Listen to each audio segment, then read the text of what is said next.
Hogwarts Legacy. Another Harry Potter project that has inevitably been sucked down into a controversy.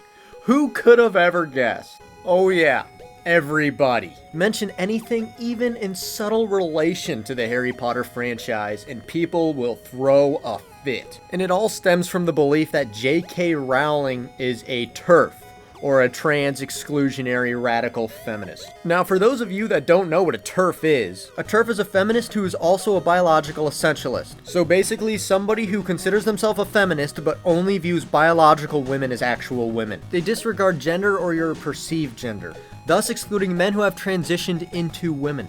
Now, I'm sure there's people listening that totally agree with this notion, and I'm sure there are people listening that totally disagree with this notion. No matter what your opinion is, it's okay to have it, but not everybody should be forced to agree with you. Sadly, nowadays, it's becoming less and less okay to have your own opinion, though.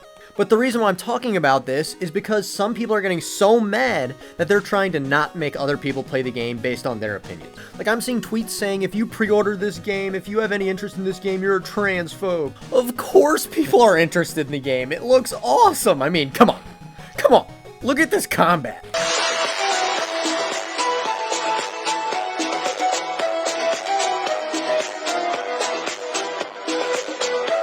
But seriously, the game looks awesome, and it brings up such feelings of nostalgia for so many people. So many people are invested into the Harry Potter universe, including a lot of the people who are attacking the game.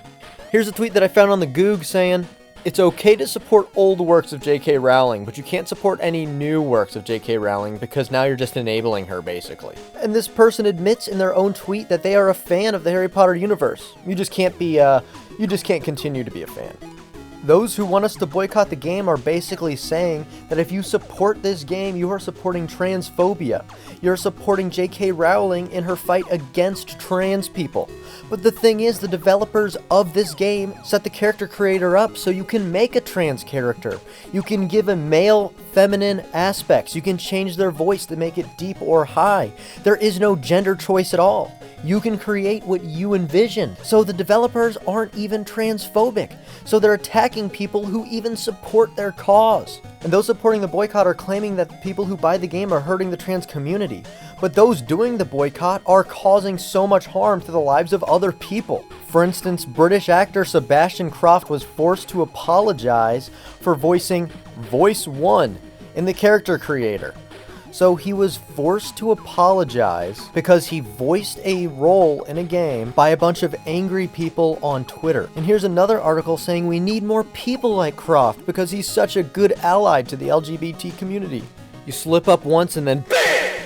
You're out of here! And a lot of people say cancel culture doesn't exist, but this is literally people trying to cancel something because they don't like it. That is literally cancel culture. It's happening right before our eyes. And if you genuinely want to boycott the game, cool, boycott the game. But you can't make me boycott a game because of a highly subjective political opinion that you have. There are even others within the LGBTQ community who are buying the game and supporting it. And these examples serve to show that just because somebody shares similar characteristics to you does not mean that they're necessarily going to agree with you. There's nuance in so many situations. There's so many reasons why people aren't boycotting the game. Everybody has their own individual interests, their own things that are important to them, politically and not politically. And that's okay. I've personally never been a big Harry Potter person. I just recently watched the movies less than a year ago. And I wasn't interested in Hogwarts Legacy either. Then the whole boycott thing happened, and suddenly I decided to look into the game some more. And outside of the boycott, there are things that interest me about the game, and there are things that concern me a little about the game. Things that interest me is the world looks beautifully crafted. And beyond that, I love role-playing games. I love creating a character. I love building on the world with the actions that I make. I like to make a difference in the game with my character. And I like to see the outcomes of my choices. I like to see the world change based off my choices, and most of all, I like the variety of being able to make different choices in a game. It increases replayability, and honestly, that's what attracts me to these types of games. And the world is a fantasy world, but it's so much different from traditional fantasy. It's different than low fantasy like The Witcher, and it's different from the Elder Scrolls franchise. The Harry Potter franchise has created its own fantastical world that I would like to explore. From what I've seen, the game looks very compelling. My motivation to play the game is not due to politics. My motivation to play the game is because it looks awesome. You gotta admit, this looks awesome. It looks so cool and I want to experience it. And my intent or motivation to play the game has nothing to do with J.K. Rowling, has nothing to do with politics whatsoever. I want to play the game because it looks awesome. And come on, you know it looks cool. You know it. But some people are going to say that doesn't matter because your actions are still contributing to transphobia. And you know what I have to say to that? I don't care. Buying this game does not make you a transphobe. In fact, being transphobic makes you a transphobe. And I personally don't think you should treat somebody differently or badly because of characteristics about them. But on the other hand, there will be people that do that. And they are allowed to do that. They have the right to have their own beliefs and opinions even if you don't like them. And all the time I hear opinions that I totally disagree with, that I think are personally wrong, or maybe even ethically or morally wrong from my personal perspective. And guess what? I can't change their opinion, and they have a right to believe what they want to believe, even if I don't like it. Beyond that, there are people that I look up to that totally disagree with me on things. And that's okay. You grow by having discourse, by disagreeing and be able to talk about things. Maybe hearing the perspective of somebody you don't agree with will build you to be a better person. Maybe you'll understand at least where they're coming from. You don't have to agree where they're coming from, but maybe you can at least understand where they're coming from. So many people have their own individual experiences, and these experiences, as well as their upbringings and their environment, can influence their beliefs on the world. See, I'm a grad student. And I have been pretty open about my political views throughout college. And I have been called many names, simply for stating a belief that is not commonly accepted among my peers. And think about it, if you're going to attack me for disagreeing with you, why am I going to support your beliefs? How is that going to sway me to support your beliefs? It's not. And you see all these reports that now Hogwarts Legacy is the #1 selling game on Steam, the #1 selling game on PlayStation, and the #2 selling game on Xbox.